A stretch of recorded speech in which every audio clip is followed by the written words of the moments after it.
Welcome. Oh, hi. Sorry for your loss. Hi. Am I the first one here? No, we have a lot of people here. And, Okay. so you can take a look around if you can scroll through the screen. Right. But otherwise, yeah, we'll begin in a few minutes.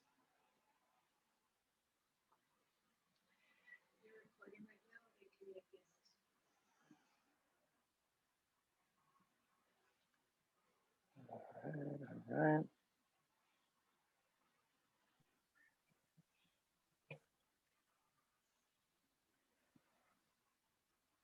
Welcome, everybody. We'll get started in a few moments. The Slatkos are in formation. So sorry for your loss. There's the team surrounding Flo.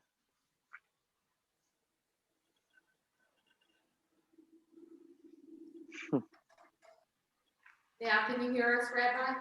I can, yeah, thank you. How are you doing today? We're okay. I'm so sorry, it must be very hard every day. Yes. We're going to try to offer you some comfort in community here, the community that Malcolm served so beautifully, the community that you've been a part of for so long is here for you. So we'll start with the evening services with the Mariv, and then we'll once again be soothed by Psalm 23, and then we'll share memories. We've already heard from so many people who Malcolm helped personally, meaningfully, sensitively, through his warmth, through his connections, through his desire to help people. And so again, tonight we'll ask folks to provide some memories, share some thoughts, reflections, family members, to get insider reflections. And then I know the community's heart is broken and in need of some healing and sharing. So we'll start with the Mariv service. I'll share my screen.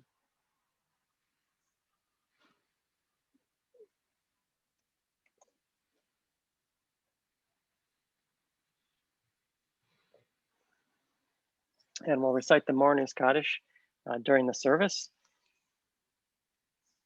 Our Mourner's Kaddish gets used as a mantra to come back to during this time of grief, to remind ourselves of tradition, to remind ourselves of community, to remind ourselves of all the goodness and warmth and joy and effervescence that was Malcolm.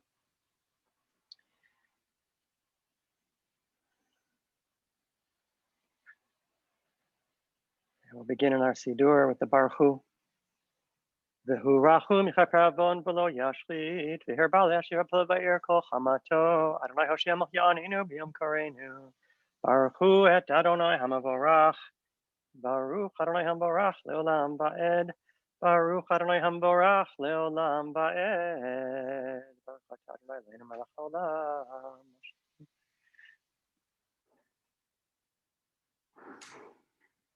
El Chai v'Kayam Tamid Yimloch Aleinu Leolam Ba'ed Baruch Ata Adonai Ha'Ma'ari V'Aravim Ahavat Olam Beit Yisrael Ve'ahavatcha Al Tasir Mimenu Le'olamim Baruch Ata Adonai Ohev Amo Yisrael Shema Yisrael Adonai Eloheinu Adonai Echad. ואהבת את אדוני אלוהיך בכל לבבך ובכל נפשך ובכל מאודך והיו הדברים האלה אשר אנוכי מצווך היום על לבבך ושיננתם לבניך ודיברת בם בשבתך בביתך ובלכתך בדרך ובשוכבך ובקומך וקשרתם לאות על ידיך, והיו לטוטפות בין עיניך, וכתבתם על מזוזות ביתך ובשעריך.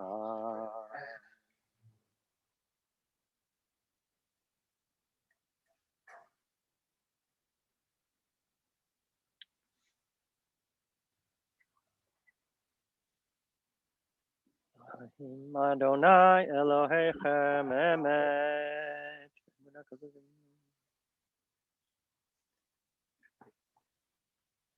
Malchuto baratzon kiblu alehem, Moshe uvnei Yisrael l'chanu shira, v'simcha rabba v'amru chulam, mi chamocha ba'elim Adonai, mi kamocha nedar b'kodesh, nora tehilot osef eleh, malchutcha ra'u v'nechabo k'ayam lifnei Moshe, ze'eli anu v'amru, Adonai yimloch le'olam ba'ed.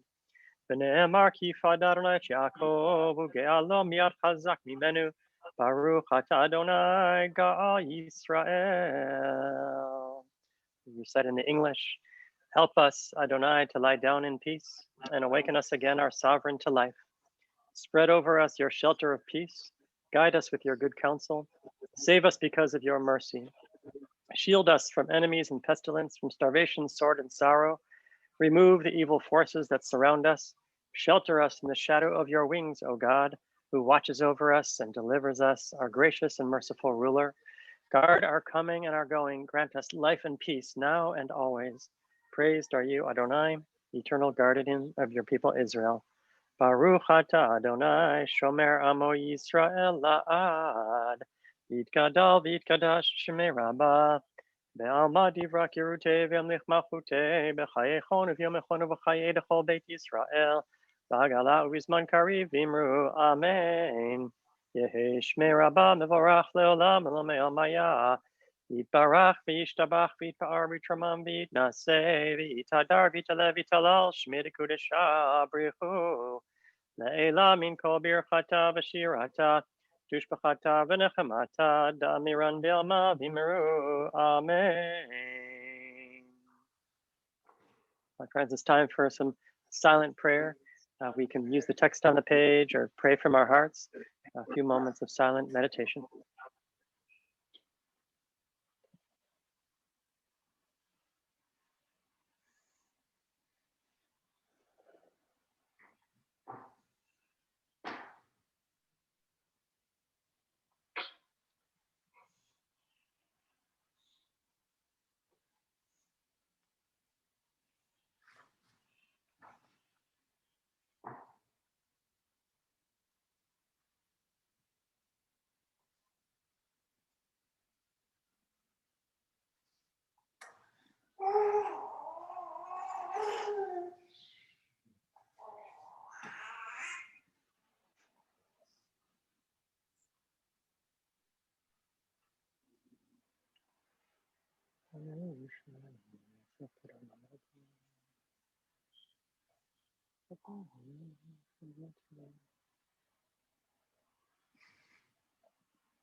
Ose shalom bimromav, hu ya'ase shalom aleinu, ve'al kol Yisrael, ve'imru, imru, amen.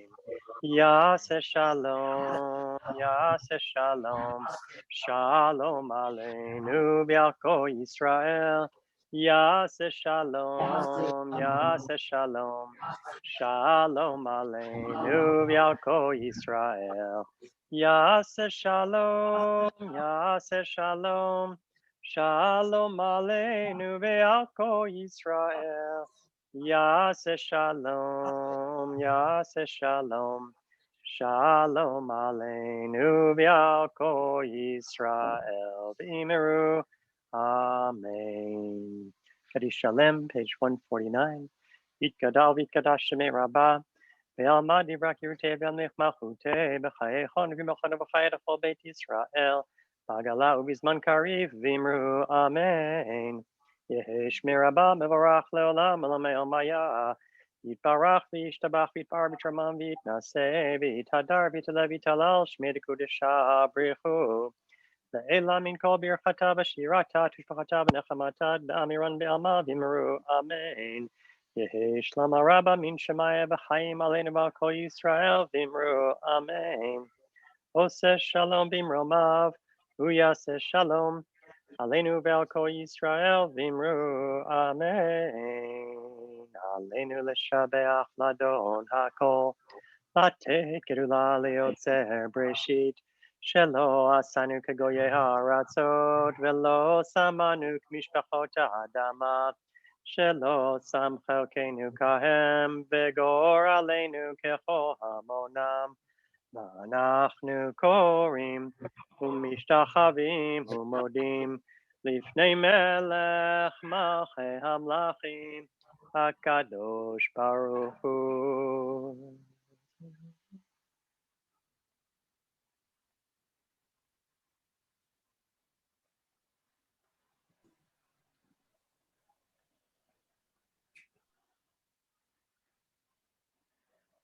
ככתוב בתורתך, אדוני ימלוך לעולם ועד, ונאמר, והיה אדוני למלך על כל הארץ.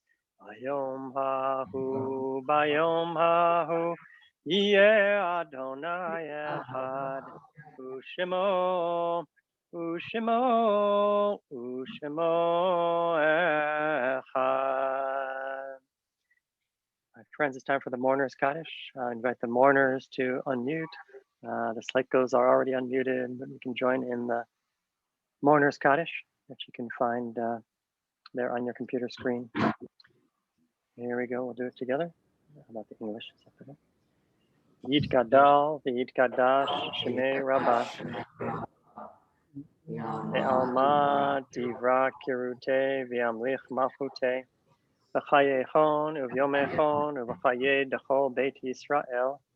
Ba'agala Uvizman Kariv V'imru Amen. Shmei Rabbah Mevorach Leolam Elamei Omaya. Yitbarach V'yishtabach V'yitpa'ar V'yitromam V'yitnaseh V'yithadar V'yitalev V'yitalal Shemei Dekudesha Brichu.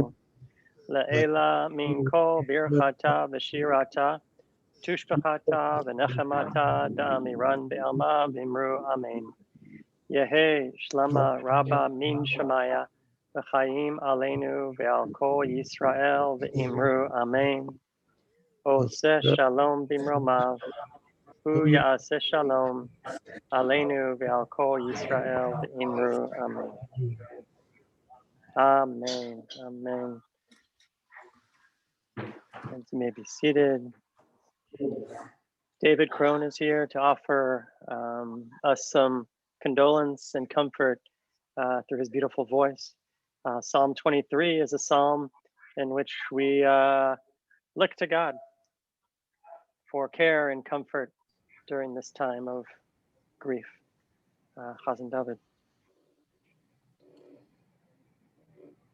Adonai roi lo echzar binot deshe yarvitzeni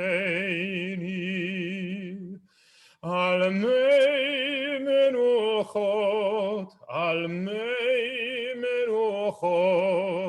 yenaleini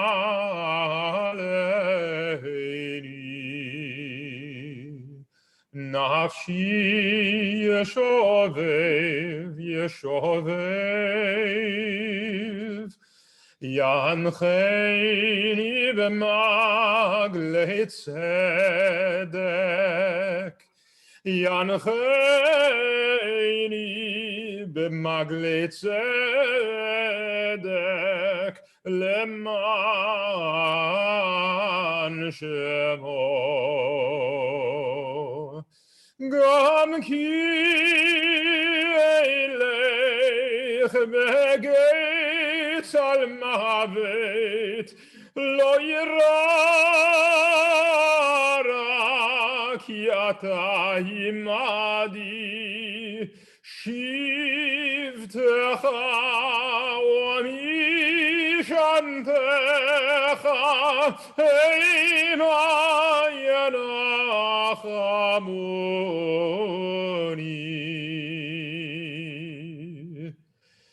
תערוך לפניי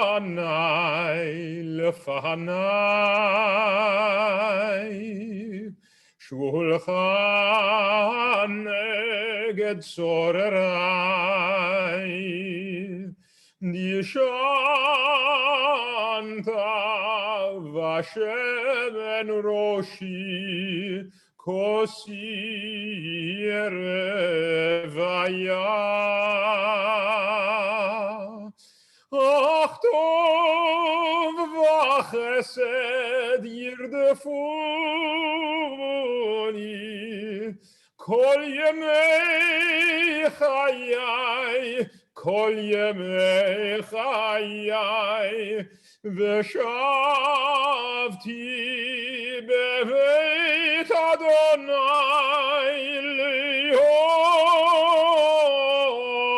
לאורך ימים.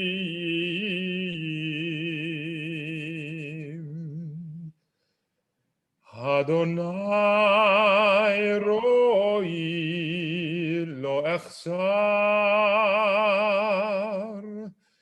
אדוני רואי לא אחסר.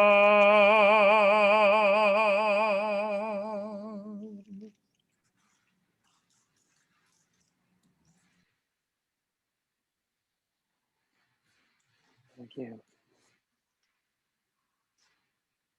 In the words of our Psalms, right, we receive comfort both through the ritual of the recitation and the beautiful melody and the soulful delivery, and through the content that we look to our tradition for comfort. We look to our mourner's Kaddish once again.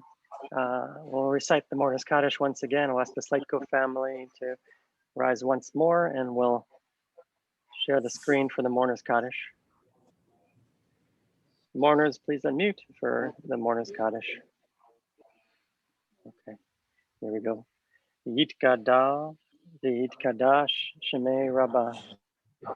Be'alma divrak yerute, be'amlich malchute, b'chayechon, u'yomechon, chaye dechol Beit Yisrael, ba'agala, u'bizman kariv, v'imru amen.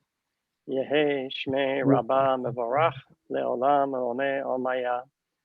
Yitbarach, v'yishtabach, v'yitpa'ar, v'yitromam, v'yitnaseh. V'yithadar, v'yitaleh, v'yitalal, Shemei dekudesha brichu. Le'ela min kol birchata v'shirata, tushbechata v'nechemata da'amiran be'alma v'imru amen. Yehe shlama rabba min shemaya, v'chayim aleinu ve'al kol Yisrael v'imru amen. Oseh shalom b'imromav. Aseh shalom aleinu ve'al kol Yisrael v'imru amen. May the one who makes peace above bring peace and comfort to us below, and together we say amen, amen. We are so sorry for your loss, and I've had many conversations throughout the day, and everybody wants to know how Flo's doing. There's so much care and concern for Flo, and I think because she cares so much about everybody else and so if you don't mind, yeah, give her some physical contact and show her some love for us, and if you just give us some insight into how she's doing and what kind of support she's getting. Yeah, my mom, Flo, is doing quite well. She's very strong and very resilient, and she is feeling everybody's love and caring, and we appreciate everybody's outpouring of support to our family. Wow, As thank you, always, thank you. incredible role model for all of us. Very special role model, yes, for everybody. Right. I drove her Beautiful. here for 30 minutes from the medallion, and we had a nice conversation, but every few minutes she would say, "What a beautiful day it is. What a Oh, beautiful sure day." is. And she kept repeating that over and over and over again. That's her attitude in life. The Almighty has a role in heaven for us, that I already know. Did you hear That's right. that? God, say it again. God has a role for Malcolm. In heaven. Yes. She already And God has a said role that. for Malcolm in heaven. That's right. Malcolm did his work here, and he did his work well. When Moses wanted to take the Jewish people out of Egypt, Pharaoh said, "Okay, you can go, but just the healthy men. Just take the healthy men with you and go." And Moses said, "No, that's not who we are. Right? We are a community. We're a community with everybody. Everybody. When we get out of Egypt, when we leave, when we're free, when we become a people, it's going to be with everybody. With our youngest, with our eldest." Right? And Malcolm was there for the most vulnerable among us, and that's really how a community can be judged. Right? Not by the strongest, but by the most vulnerable and how they're taken care of, and they're taken care of with respect, with dignity, with sensitivity, with kindness. And I'm sure he's continuing his work in just some other form. I fully agree with you, Flo. And I'm with you, and we're together in our faith. So friends, it's comforting to hear the stories. It's comforting to hear the memories. So I'll start, and then we can pass it around. When I first came to Houston, I came for the post at Bris Shalom. I was honored with becoming the spiritual leader of Bris Shalom. And once I figured out, what the building looked like and what was going on, they said, you have to go see two people. There's two people you have to sit down with. One is Lee Wunsch. You have to sit down with Lee Wunsch, get to know him, get his advice. The other is Malcolm Slatko. And he said, so why, so Lee Wunsch, I understand, because, he has his central role as the community coordinator of the Federation. But why Malcolm Slatko, right? Why would, a synagogue rabbi have to go meet Malcolm Slatko? Because he's the most professional Jewish professional you'll ever meet, right? He can teach you how to run a board. He can teach you how to run an institution. He can teach you how to run an organization, right? Malcolm was my second stop in Houston. And it's true. He showed me around the place. He gave me chizuk. He gave me strength. He gave me guidance. And I'm not alone, right? It was true for everybody. All professionals in the Houston Jewish community came to Malcolm at some point for guidance. I couldn't be more grateful to him for that, for meeting with a young rabbi who just came to the shul, and for all the support he's given the Jewish community over the years. So that's one of my memories. Friends, I'll open it up and we can share some reflections. If you'd like to speak, you can unmute and we'll find you.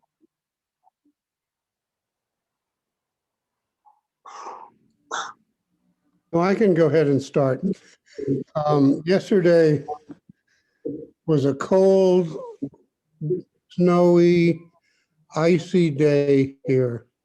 And even though it was beautiful there, it was awful here. Today, it turned 40. The snow is melting. The sun actually came out for a little while. So I feel a little bit better in a lot of ways than I did yesterday. I'm going to just mention a few things, some of which I did talk about yesterday for people who may not have been here. Like my sister, my brother really inherited my mom's personality. They were the outgoing ones and I was the introverted nerd, science nerd. And he was a charmer from the very beginning. He not only helped the community in 7 acres, like we've talked about, but he was devoted to our families as well. When I was really sick, he came back, cut his vacation short in Costa Rica to visit me in the hospital in cold New England, snowy New England. And when my sister had a crisis, he was there for her as well. He was everyone's best friend from an early age. For every friend I had, he had 10. People gravitated to him. I thought he was magnetic, and people had little iron filings in their pockets, and they were attracted to him somehow. We were competitive, as brothers tended to be. I only picked a few physical fights with him because even though he was 2 years younger, he was just as strong as I was. He had my father's really strong athletic build. We shared a room for many years until we moved into our present home there in Houston when I was about 13. And our fights continued, but they weren't physical anymore. We fought by ripping off the eyes, the buttons off our teddy bears, which Mom had to replace on a fairly regular basis. He always cared about how he looked in public, although at home, he was a bit of a t-shirt, shorts kind of guy. And when we went out in his Z4 convertible, we took the top down and he'd put on his New York Yankees hat and we'd blast the 60s music in the air conditioner in the Houston heat, and usually headed off either to run errands or to have lunch. And lunch was usually Whataburger. And I know that the Whataburger profits probably dropped when Malcolm quit eating there. But I will definitely have one next time I'm in his honor. I just want to mention a few stories about Malcolm. When I was growing up, I had this pet tarantula that my dad had given me that he'd found when he was doing working in the Houston Ship Channel, doing checking out fruits and vegetables and meats. And he found this pet tarantula, and because I was kind of this science geek, he brought it home and I had it in a cage. And one day I gave it to Malcolm to open up, and you could hold the tarantula as long as your hand was flat and it wouldn't bite you. And Malcolm accidentally dropped the tarantula and it scurried off under the bed. And we quickly closed the door and put a blanket or a sheet under the door so it wouldn't get out. And lo and behold, Mom called us to dinner by knocking on the door. And we said, we can't come out now. The tarantula is loose. And she ran off screaming, as the members of my family will know, she would scream my father's name, Leon, Leon. And so we had to find the tarantula, which we finally did, put him back in the cage. But Malcolm turned to me and said, this is a great way to keep Mom out of your room. And so every now and then when Mom wanted to actually clean my room or make sure I'd made my bed, I would say, the tarantula is out, the tarantula is out.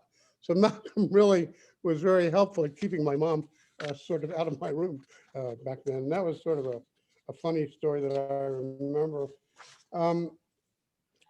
The other story I want to talk about mentions my little sister, Elisa. When she was about a year old, my mom said, why don't you take her out on this beautiful afternoon in her carriage and stroll her around the neighborhood. Now, about a block away from where our house was, we had built a baseball field in this field, which eventually became 610 Loop behind our house. And while we were there, we started playing baseball. We put her by the side of the field, and we started playing. And she didn't cry at all during the whole time. For the first time that I knew of, and maybe the last, she didn't say a word for at least an hour. And we played baseball, and we then went home. And Mom said, where's your sister? And we looked at each other and said, oh, geez, we seem to have left her at the baseball field. So Mom had me go back and get her. And of course, Malcolm said, he's the older one. He's the one you got to blame. And sure enough, I'm the one who got blamed. Can you imagine leaving someone in a carriage these days? Life was a little bit simpler then. So I mentioned that Malcolm could sell you the Brooklyn Bridge off the leg off a chair. And I think Marcia's here tonight, Marcia Stein. We live next door to Marcia Stein, and Marcia's dad would make us clean the swimming pool if we wanted to swim there. If Marcia didn't do it, it would be Malcolm or I if we wanted to swim. And every time I would say, Malcolm, it's your turn, he would turn to me and say, no, it's your turn. And I'd say, I did it last. And he'd say, well, it's hot out there. And if you don't want to swim, well, it's up to you. And so I ended up swimming again. He learned very early how to get things done in his own way when he wanted things done. And I did feel manipulated, but it was okay. So I'd like to end with some words from a song that I slightly modified from the song Seasons of Love from the Broadway play Rent. It's one of Betty's and my daughter Kit's favorite songs. I'll try and get through this. 525,600 minutes, 525,000 moments so dear, 525,600 minutes. How do you measure a year? In daylights, in sunsets, in midnights, in cups of coffee, in inches, in miles, in laughter, in strife? 525,600 minutes. How do you measure the life of a man?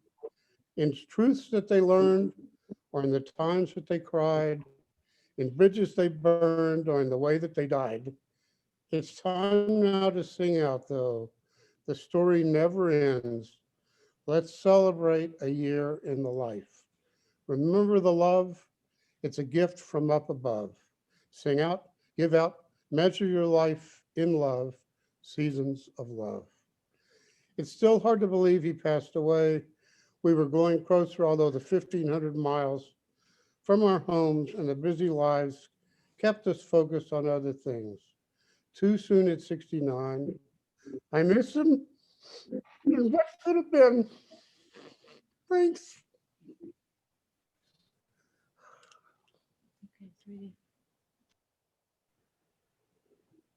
Barton, thank you. I'm so sorry. So beautiful. I'd like to say something. I'm Marcia Stein, Hi, and Marcia. I grew up living next door to Malcolm and Barton and the Slatko family. But, you know, over the past couple of days, thinking about Malcolm and hearing all the praise for his accomplishments and his manner of, you know, engaging people and convincing them to give money, to serve on the board, to do whatever he wanted them to do, even when they didn't know that's what they wanted.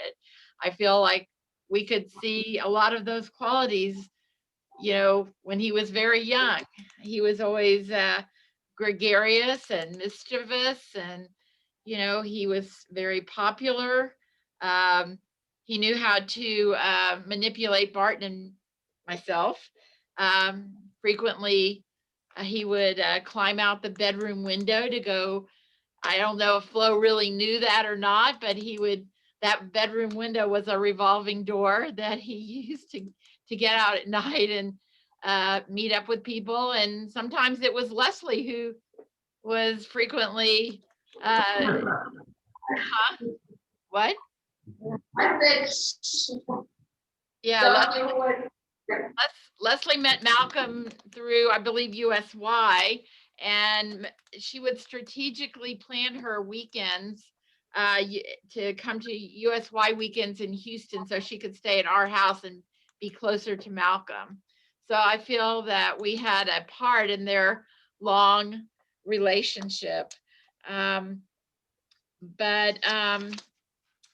his manner with the residents at the home, making them feel comfortable. Stanley has a story when his mother, my mother-in-law, came to visit the home. She was moving from Little Rock with my father-in-law, and Malcolm was wheeling her around the home, and she would say, "Oh, the rooms are small," or she really was not 100%. And Malcolm just took her and said, "Look, I want you to think of this as a cruise ship. This is your cabin, but that's not where you're going to stay. We've got all these activities." And by the time we finished the tour, she was laughing and ready to, join the cruise. So he'll definitely be missed. He definitely had his opinions, and once in a while, I think I was pretty good at being able to confront him. He would never admit that I was right, but maybe a day or two later, he'd come back and have this new idea that he thought it was his. But it was fun serving on the board with him, growing up with him, and he's unforgettable. So we'll miss him.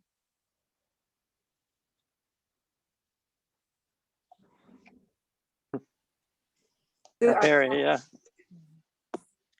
I'm Helen Wills, Hi, Helen. and Leonard and my husband here, Leonard is here with me, Leonard Goldstein. And we had 4 family members who were either in the home or the medallion, starting with my father, who at age 90 had broken his arm and then needed to be in the home. And I tried to have him be as independent as long as possible. But after he broke his arm, that was not possible. And he loved it.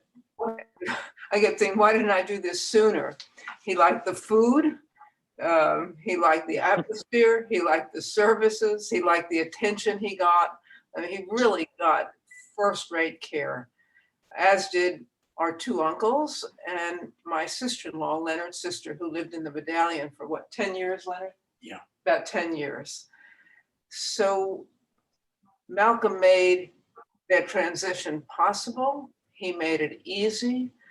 If my father so much as scratched his arm, somebody called me.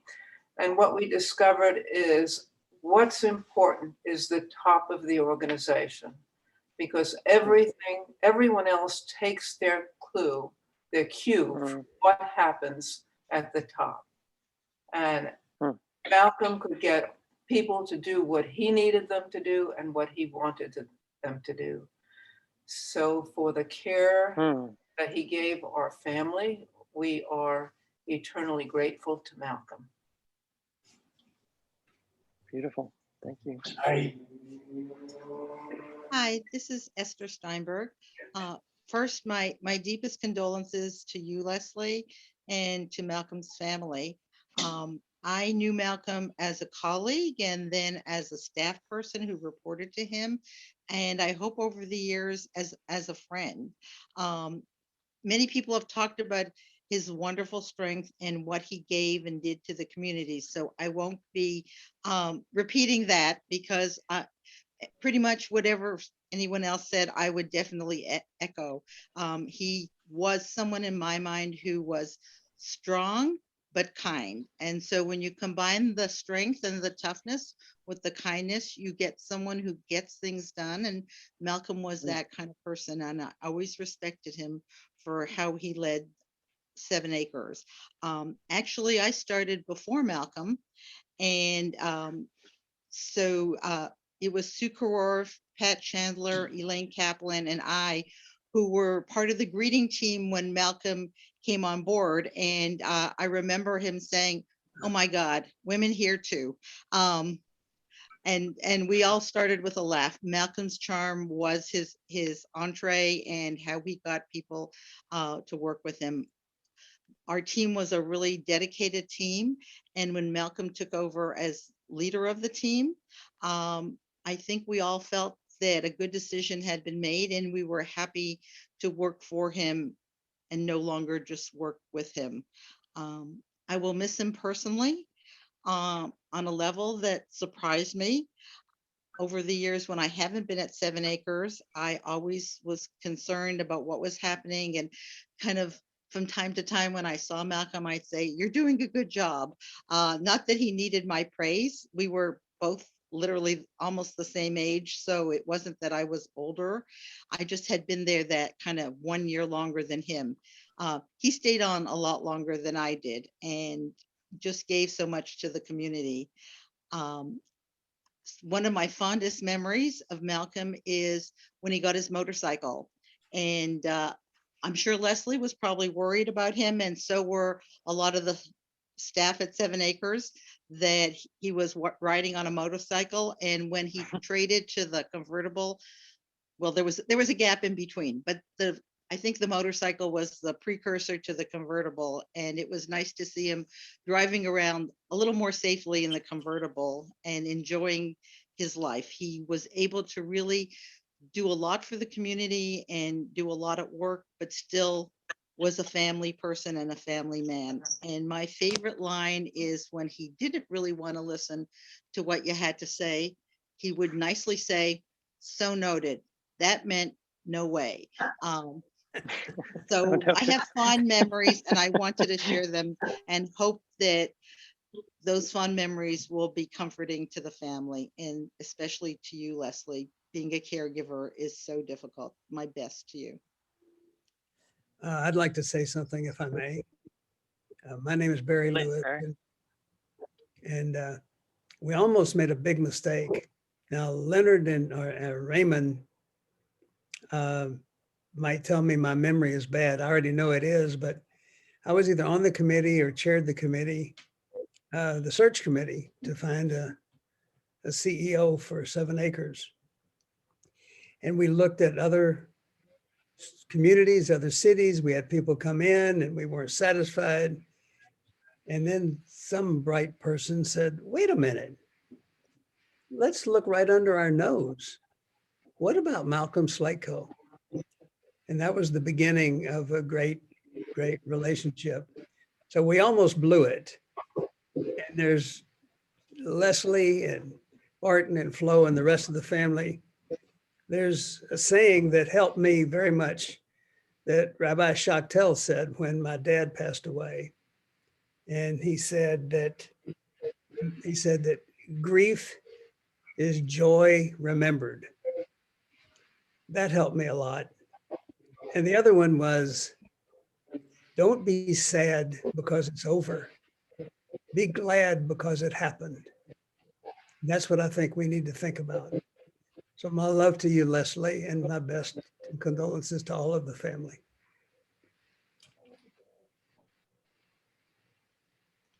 Hi, we'd like to have a few words about our memories about Malcolm. We're Cappy and Harry Selig. Harry's known Malcolm since high school from USY, and I've known Leslie since college. Leslie's father and my father were friends before we were born. We socialized with Leslie and Malcolm when they returned to Houston, and we went out with them frequently, and we traveled together. Malcolm helped my family in Dallas with my grandmother, Daisy, when he was assistant director at Golden Acres. And Malcolm always acknowledged his appreciation for Herb Shore, who was the director of Golden Acres in Dallas. He was always so grateful for his guidance. When my mother was ill, she was at a Houston rehab facility that, after a brief stay, called me to tell me that they could not keep her any longer at the facility. Their time was rather inappropriate. It was a Friday evening, just before Rosh Hashanah services were starting. I was, as you might imagine, in a panic and immediately called Malcolm. He calmed me down and he told me that he would have someone from 7 Acres on Monday morning to review my mother's needs. I will never forget what Malcolm said. He said, "Cappy, they will not put her out by the dumpster. I will make sure she's okay." He followed through. He was amazing in everything he did. Harry's mother was diagnosed at an El Paso hospital with Alzheimer's, and we brought her to 7 Acres. After she arrived, and it was almost immediate, Malcolm told us something wasn't right with that diagnosis. He was certain she did not have Alzheimer's, and we needed to take her immediately to a neurologist. He was spot on. He knew his residents and he advocated for them. We also socialized a lot with Leslie and Malcolm and traveled with them.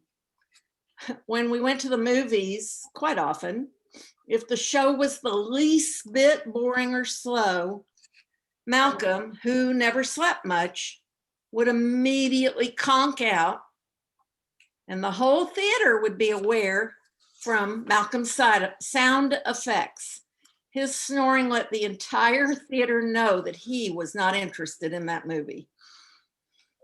If he was slightly attentive, but not 100%, then he'd start discussing the actors, the show, his shoes, whatever, so loudly again that the rest of the auditorium would turn around and shush him.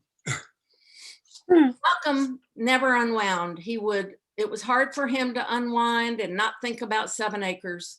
On one of our trips with Leslie and Malcolm, we were in Newport, Rhode Island with Malcolm, Leslie, Barton, and Betty, and us. And we were all wandering the grounds of a beautiful home on a tour. And Malcolm, who never met a stranger, started up a conversation about 7 Acres, his work, and caring for the elderly. His smile would light up a room. We loved him. We loved him tremendously. And we will miss him every day. Thank you.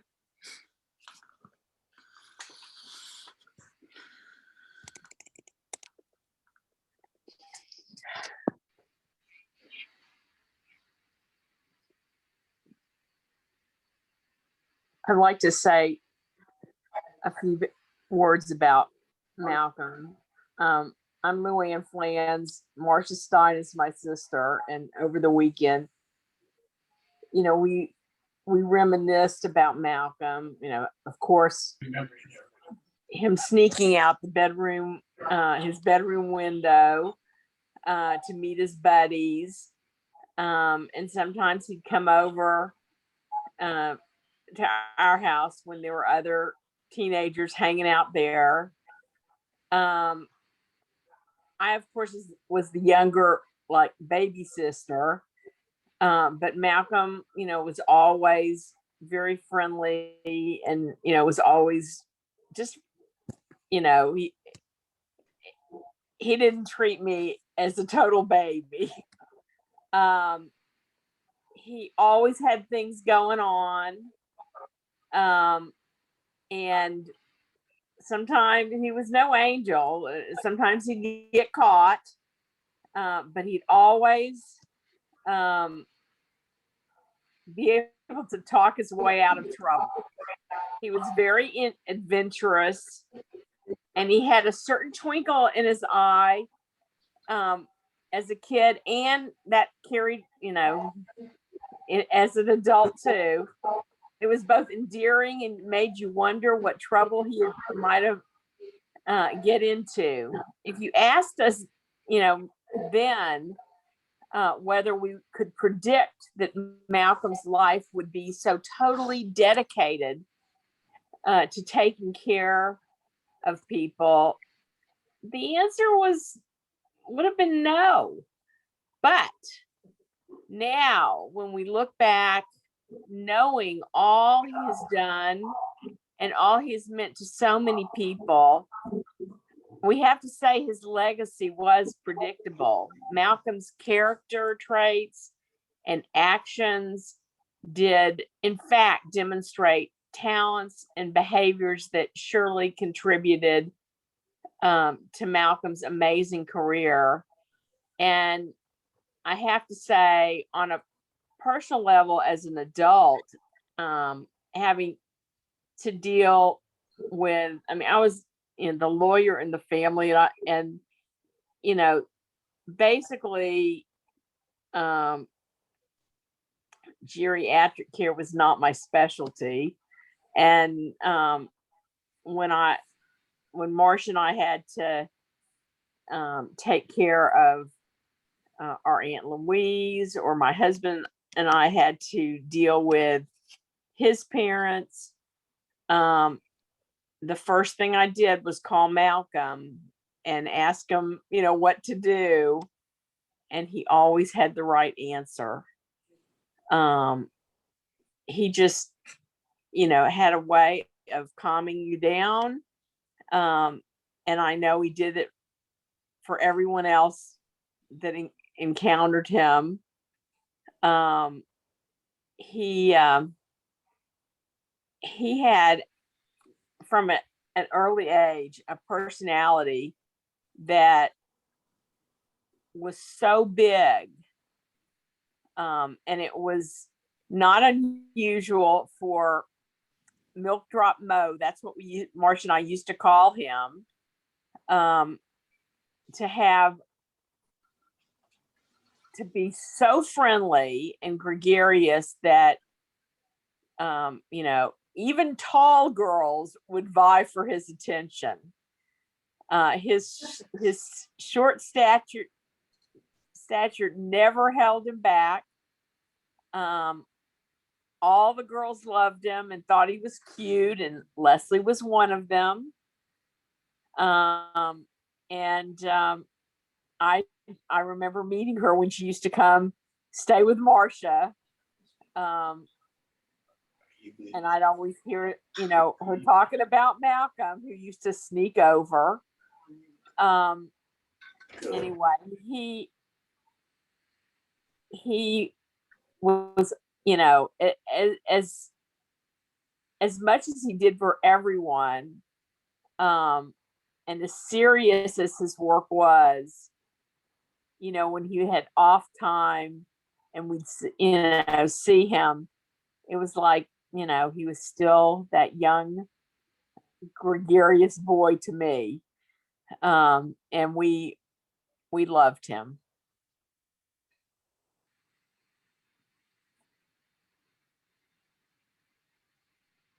Rabbi, may I say a few words, please?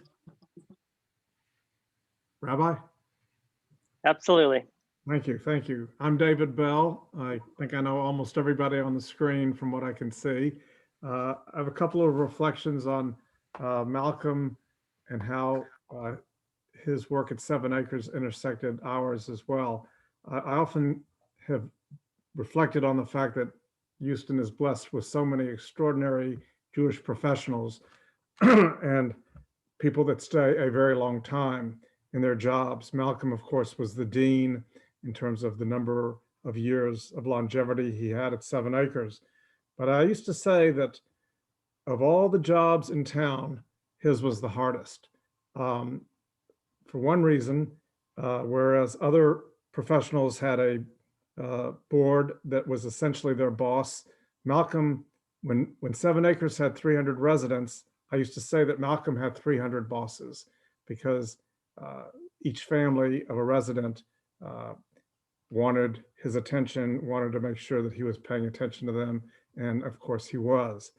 When we've had so many disasters in Houston over the last 5 years, between the floods and hurricanes and COVID and now the cold spell and so on, I used to say to myself, a lot of damage is being done to so many institutions. The buildings are getting water and electricity is out and so on. But 7 Acres is in a class all its own, because 7 Acres has people living in it.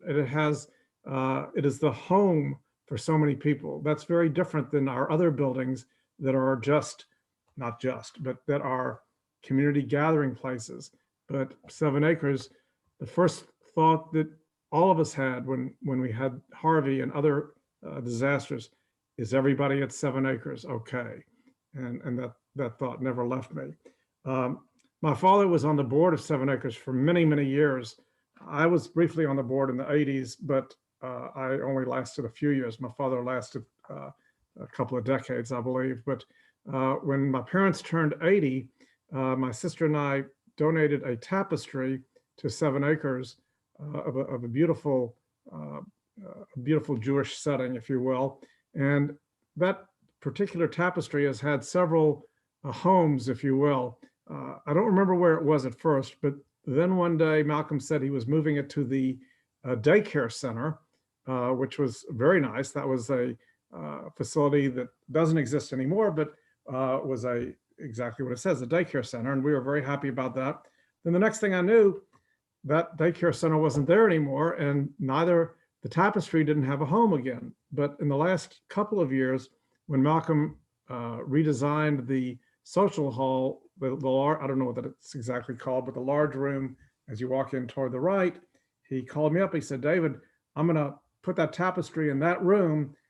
It's a really prime location. I'm going to give it a new frame, and I'm going to do a few other things to make it look better.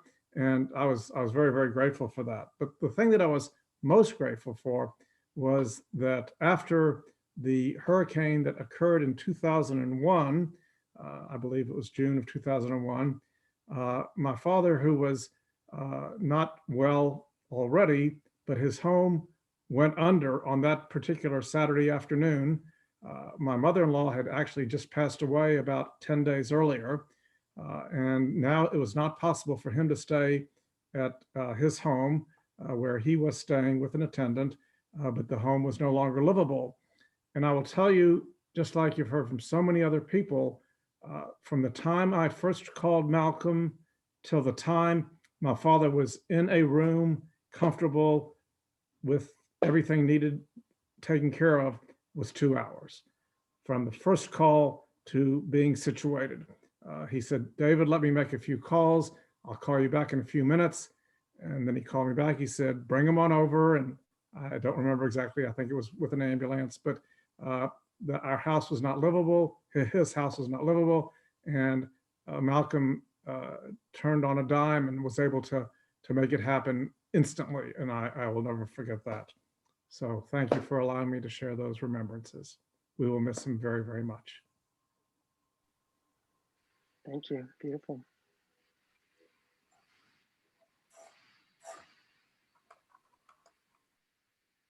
Yes, Jerry, do you want to unmute?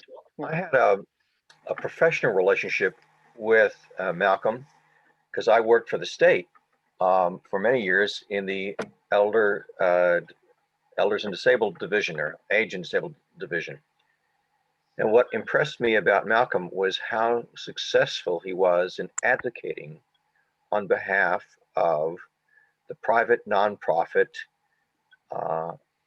senior living centers, was one way to call it. It had different names. I mean, nursing home was an old name, and they kept revising the name so that it would be something more appropriate. But it was impressive to see how effective he was with the state legislature in advocating on behalf of the facilities like 7 Acres. I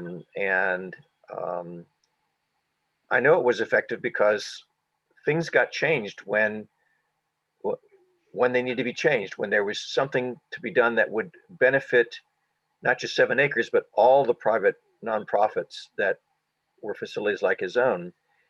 They had a very strong association, and he was a great advocate on behalf of not just 7 Acres, but for the community that would have access to those facilities. So it was great to see him at some professional meetings and to see him around the community, because he was, as people have said here, a very vibrant force within the community. And so I had an opportunity to see him with that. And the fact that he was also associated with Bris Shalom, I ran into him a couple times that way. So anyway, I just want to again acknowledge, what a great advocate he was for the elderly and for the folks who are in need of those kind of facilities. Beautiful. Thank you. Okay, I'm going to go. Okay, can you hear me? Go ahead. Yeah, go ahead. My name is Barry Shafreen. I'm in Cherry Hill, New Jersey. Malcolm was, as is Barton and Lisa, my first cousin. My mom was Leon's sister.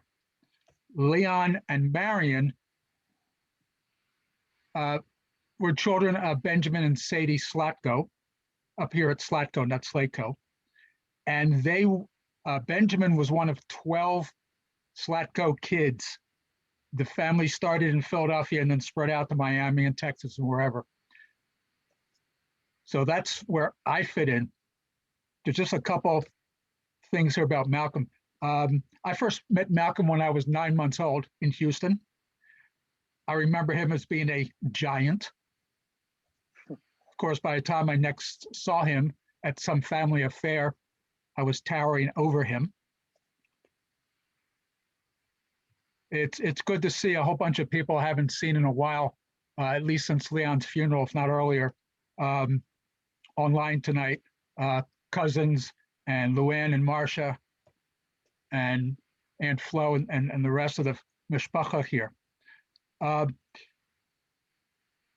In 1970, Malcolm came up to Pennsylvania to spend the summer at summer camp with me as a counselor at Camp Arthur, which is the Philadelphia JCC summer camp.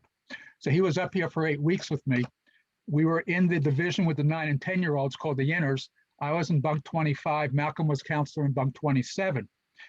Because colleges in the South started in August, whereas up here in the Northeast, colleges started after Labor Day, Malcolm had to leave camp early and missed the last 5 or 6 days of camp. So he didn't have any days off.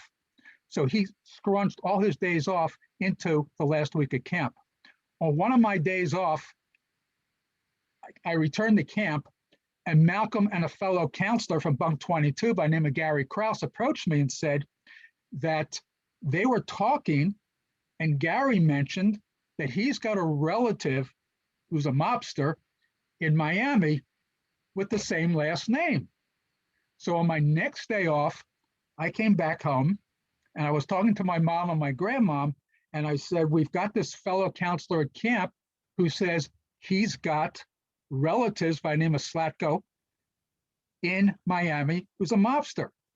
And my grandmother said, what's his name? I said, his name is Gary Krause. She said, oh yeah, that's Jack's son. They live in Havertown.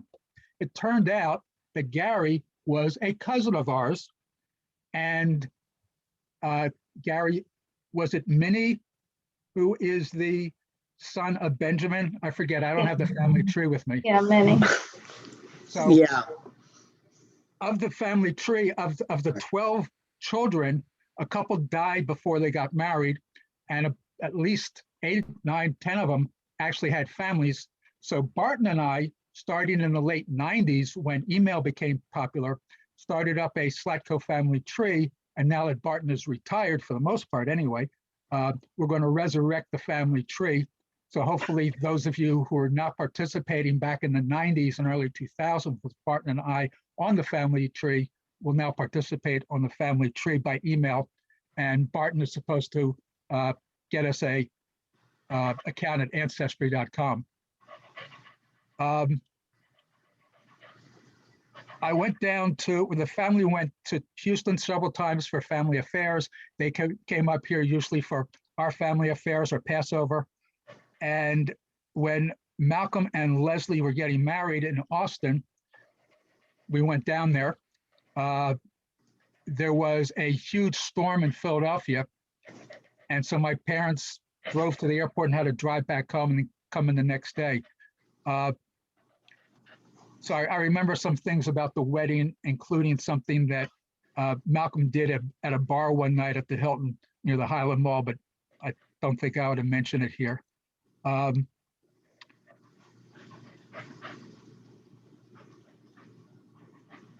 liked Austin so much that I thought I would apply to a college in Denton for a second bachelor's degree. I was finishing up my degree at Rutgers, and I wanted to come down to Texas to check out the school in Denton, Texas. And I liked Austin so much, I thought Denton can't be much different. Well, anyone here ever been to Denton? Boy, was I wrong. So I decided to go to the school that accepted me in Denton, Texas Women's University. And I flew into Dallas, and Leslie and Malcolm put me up in their apartment for a day or two. They loaned me their car to drive up to Denton and back at least once that I remember. But I also remember, and this is something that was alluded to yesterday, Malcolm liked the room really cold and he blasted the air conditioner and it was freezing at night. So I complained to Malcolm and I said, it's freezing in here. I need an extra blanket. I'm not used to this freezing cold and I'm from the Northeast. Why do you have it so cold? He said, I like to cuddle. I said, but you've got someone to cuddle with. I don't. Gary, it was so good seeing you. Barry, can you see me? Barry, What's that? can you see me? It's Lisa. I don't understand because it's not clear. Is that Lisa? I just wanted to say hello, Barry. It's so good to see you after all this time. And we haven't seen you in so long. And I know you have more unbelievable stories probably than anybody about all the years with the Slatko family. And unfortunately, we're so restricted in time, but the Slatko family would love for you to do a Zoom call with us in the next day or two so that we can hear everything. So do you mind if I kind of take right now and say a few words about my brother so we can keep it going, because we want to keep the time, because I know everybody is getting tired. Well, one thing, if I can, Lisa, Gary Krause is on the line. He's a cousin of ours. He's living in Virginia. So I'd like to introduce Gary to say a couple words about Malcolm, because Gary and Malcolm became best buddies in 1970 at camp. And so Gary, take it away. All right, well, thanks, Barry. That was very nice of you. Now I'll keep it short. Mimi and I came out to visit Malcolm, I think in 2013. Our son was going to Rice, but that was the first time we had seen Malcolm since the 1970s when, he was known as Tex. Because nobody there at Camp Arthur thought there were any Jews in Texas, so he was kind of a novelty. Anyway, he was a great guy, and I wish I had kept in touch with with him for, since then. But it's really nice to hear all these stories. So thank you. And I just wanted to say, I was really surprised that there were Jews in Texas. I'm sorry, but yeah, I'm Mimi, I'm Gary's wife, and I'm from, New Jersey, New York City area, and he's from Philadelphia. And so when we came to Houston and we met you, Leslie and Lauren, we went out, Malcolm took us to this fantastic New York deli in Houston. It was so good. Tasted like the real thing. And it was wonderful to see that. And a vibrant Jewish community in Texas. So We'll let you guys wrap it up. Yeah. Thank you. I'd like to say just a few words. For those of you that weren't on the Minyan last night, first of all, we want to thank you for all your love and support. And, at a very young age, I knew that Malcolm had a very, very special gift, getting along with others. He was extremely popular and very popular with the girls, and on the phone talking to girls till the late hours of the night. And he was a very fun brother. He was a baseball player. And many, many weeknights we were up at the baseball field watching Malcolm play. And he was a panda, I think it's called a panda cheerleader at Pershing, which was a big honor.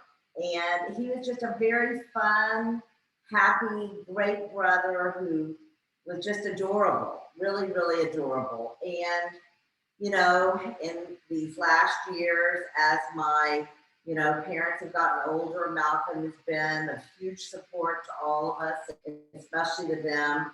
I just want to say a shout out to my mom, because I think my mom instilled so much self-esteem and so much self-confidence in Malcolm, that he was able to have all these special gifts of giving to other people. I think she just really did an amazing job with him to make him feel so confident and so special. And I think that's how he felt about himself, and it came off in every area of life. And I think he was also, one last thing, I think Malcolm was so smart that he picked such an incredible wife like Leslie.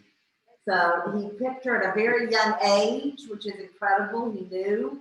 And she has been amazing all these years to our family and been very patient with the whole Slatko family. And we love her and Lauren and Chaim, and we're gonna all be here together through whatever happens in the years to come.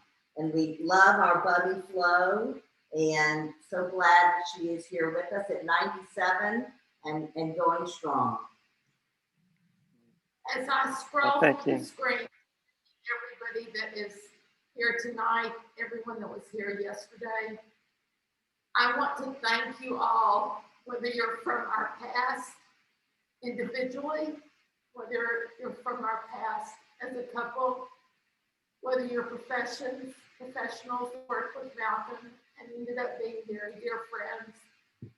To each of those people who I am friends with, both as women and as couples and the family, I don't know who Malcolm would have been without each and every one of you contributing to his life. We miss him already terribly, but he would be here so proud to hear what you're saying, by the fact that you've each given your time this evening and last night. The rabbi and the cantors, your listening ears have been very helpful and very patient to us. We love you all, and we thank you all from the bottom of our hearts. Thank you so much for being here tonight. Thank you for sharing Malcolm with the community. Thank you again for being here. This is just going to be a temporary pause, as the comfort will continue to flow your way and the energy. So again, thank you all for being here. Rabbi, may I say something? Okay. My condolences go to the whole family. I would start with Flo, that I used to see you at Brit Shalom and always share hugs with you. And Lisa, you probably know me very well. And Lauren remembers me probably from Berta Alice when she was a little girl, tiny one. And Chaim and the whole family. And where's Evan? I don't know. I can't recognize anybody if he's there. Evan was in my class too. Evan, I didn't see you for so many years. I don't know even how old you are now. But I have a little story that I was trying to share with Leslie 2 days ago. And when Leon, Zichrono Livracha, passed away, I came to the Shiva, and I had something from Israel that had, I don't know if it was a keychain that has a lion on it. And for some reason, it meant something to me to give it to Malcolm. And I don't know if Leslie even have any idea what I'm talking about. But if you find a keychain with a lion on it from Israel that says maybe Yerushalayim on it, then it's something that he appreciated when I gave it to him. I don't even remember all the details, but I just want you to know that I remember his smile. And when he recognized me in the community, he would say hello to me, and it was nice. And Leslie and I worked together at Berta Alice at the JCC for many, many years. And I am sending all of you hugs, and may Malcolm's memory be a blessing to all the family and to everybody that knew him and those who he affected. תודה רבה. המקום ינחם בשאר אבלי ציון וירושלים. Sending my love to you. If you don't know who I am, I'm just Miss Hannah Carney.